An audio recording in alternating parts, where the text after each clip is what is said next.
ಏನಕ್ಕೆ ದ್ವೇಷ, ಏನಕ್ಕೆ ಅಶಾಂತಿಯನ್ನ ಮೂಡಿಸ್ತಕ್ಕಂಥ ಕೆಲಸಕ್ಕೆ ಕೈ ಹಾಕ್ತಾ ಇದ್ದೀರಾ? ನನ್ನ ಮೇಲೆ ದ್ವೇಷ ಇರ್ಬೋದು, ಅಥವಾ ಇಲ್ಲಿ ಕೂತಿರ್ತಕ್ಕಂಥ ಯಾರೋ 3-4 ಜನ ಮೇಲೆ ದ್ವೇಷ ಇರ್ಬೋದು. ಈ ಜಿಲ್ಲೆ ಜನ ನಿಮ್ಮನ್ನು ಏನ್ ಮಾಡಿದ್ದಾರೆ? ಈ ಜಿಲ್ಲೆ ಜನಕ್ಕೆ ಏನ್ ನಿಮ್ಮ ಶಾಶ್ವತವಾದಂಥ ಕೊಡುಗೆ? ಒಂದು ರಸ್ತೆ ಮಾಡೋದೋ, ಒಂದು ಚರಂಡಿ ಮಾಡೋದೋ, ಒಂದು ಕಾಲುವೆ ಮಾಡೋದೋ ಮುಖ್ಯ ಅಲ್ಲ. ಶಾಶ್ವತವಾದಂಥ ಕೊಡುಗೆ ಏನು ನಿಮ್ದು?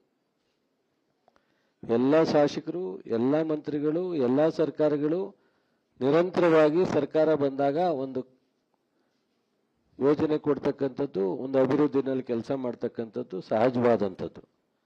ಆದರೆ ಈ ಜಿಲ್ಲೆ ನಿಮಗೆ ಅರ್ಪಿಸ್ಕೊಂಡಿತ್ತಲ್ಲ, ಈ ಜಿಲ್ಲೆ ಜನ ನಿಮ್ಮನ್ನ ಗೌರವಿಸಿದ್ರಲ್ಲ, ಅದಕ್ಕೆ ನಿಮ್ಮ ಪರ್ಯಾಯವಾಗಿ ಏನ್ ಮಾಡಿದ್ರಿ ಅನ್ನೋದನ್ನ ನೀವೆಲ್ಲರೂ ಮರೆತು, ನಮ್ಮಲ್ಲಿ ಬಹುಶಃ BM ಶ್ರೀಕಂಠಯ್ಯನವರು ಇರ್ಬೋದು, HL ನಾಗೇಗೌಡರು ಇರ್ಬೋದು, ಪೂತಿ ನರಸಿಂಹಾಚಾರ್ಯ ಇರ್ಬೋದು, ಬೆಸಗಡಳ್ಳಿ ರಾಮಣ್ಣ ಇರ್ಬೋದು, ಸೊ ಅನೇಕರು, HL ಕೇಶವಮೂರ್ತಿ ಇರ್ಬೋದು, ಈ ರೀತಿ ಸಾಕಷ್ಟು ಜನ ಸಾಹಿತಿಗಳು ಕುವೆಂಪುರ ಒಂದು ಮಾರ್ಗದರ್ಶನದಲ್ಲಿ ಇಡೀ ಪ್ರಪಂಚ ರಾಷ್ಟ್ರ ಒಪ್ಪುವಂತ ಕವಿಯ ತತ್ವವನ್ನ, ಸಿದ್ಧಾಂತವನ್ನ ಮೆರೆದಂಥವರು ನಮ್ಮ ಜಿಲ್ಲೆಯ ಜನ.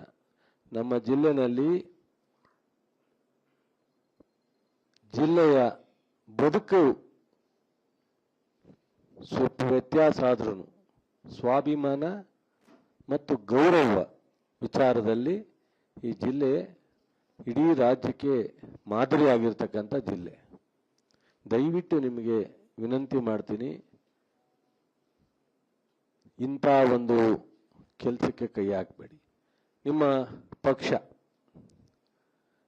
ಜನತಾ ದಳ, ಜನತಾ ಪರಿವಾರ, ಜಯಪ್ರಕಾಶ್ ನಾರಾಯಣ ಅವರು ಉದ್ಭವ ಮಾಡಿದಂಥ ಪಕ್ಷ ಕರ್ನಾಟಕದಲ್ಲಿ ನೆನ್ನೆಗೆ ಅಂತಿಮಗೊಳಿಸ್ಬಿಟ್ಟಿದ್ದೀರ.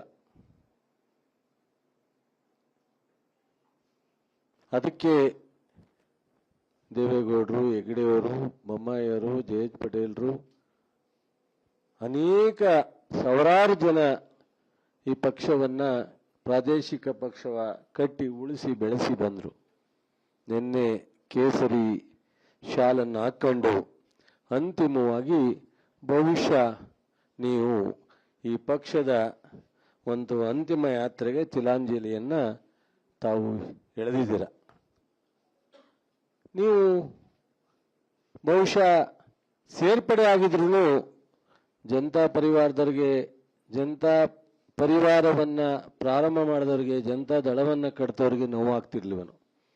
ಸೇರ್ಪಡೆ ಆಗ್ಬಿಟ್ಟಿದ್ರೆ, ಬಿಜೆಪಿಗೆ ಸೇರ್ಪಡೆ ಆಗಿದ್ರೆ ಯಾರೋ ಒಬ್ರು ಪುಣ್ಯಾತ್ಮರು ಇದನ್ನ ಮುಂದುವರ್ಸ್ಕೊಂಡು ಹೋಗೋರು, ಅಥವಾ ಇದನ್ನು ಮುಂದುವರ್ಸ್ಕೊಂಡು ಹೋಗದೇ ಇದ್ರು ಆ ಹಿರಿಯವರಿಗೆ ಆತ್ಮಕ್ಕೆ ಇಷ್ಟು ನೋವನ್ನ ಆಗ್ತಿರ್ಲಿಲ್ಲ.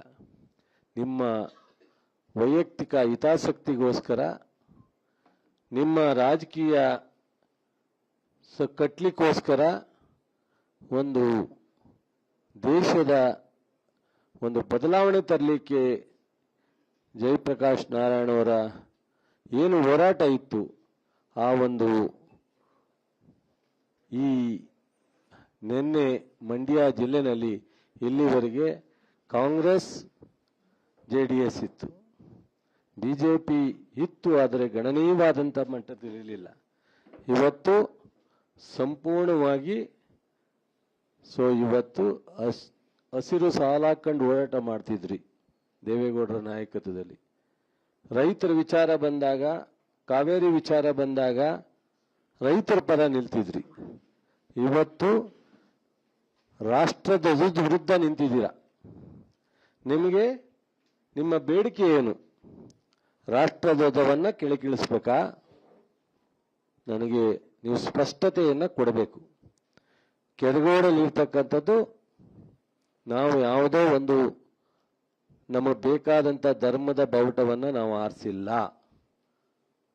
ಸರ್ಕಾರ, ಜಿಲ್ಲಾ ಆಡಳಿತ ಕಾನೂನುಬದ್ಧವಾಗಿ ಏನನ್ನ ಮಾಡಬೇಕೋ ಅದನ್ನ ಮಾಡಿದೆ. ನಿಮ್ಮ ಹೋರಾಟ ಯಾವುದು ವಿರುದ್ಧ ಇದೆ? ನಿಮ್ಮ ಹೋರಾಟ ಏನಕ್ಕೋಸ್ಕರ ಹೋರಾಟ ಮಾಡ್ತಾ ಇರೋದನ್ನ ಸ್ಪಷ್ಟಪಡಿಸ್ಬೇಕು.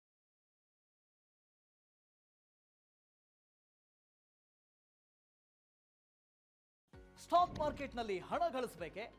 ಭಯ ಬಿಡಿ, ಹೂಡಿಕೆ ಮಾಡಿ. ತಿಳಿಯಿರಿ ಸಣ್ಣ ಸಣ್ಣ ಟ್ರಿಕ್ಸ್.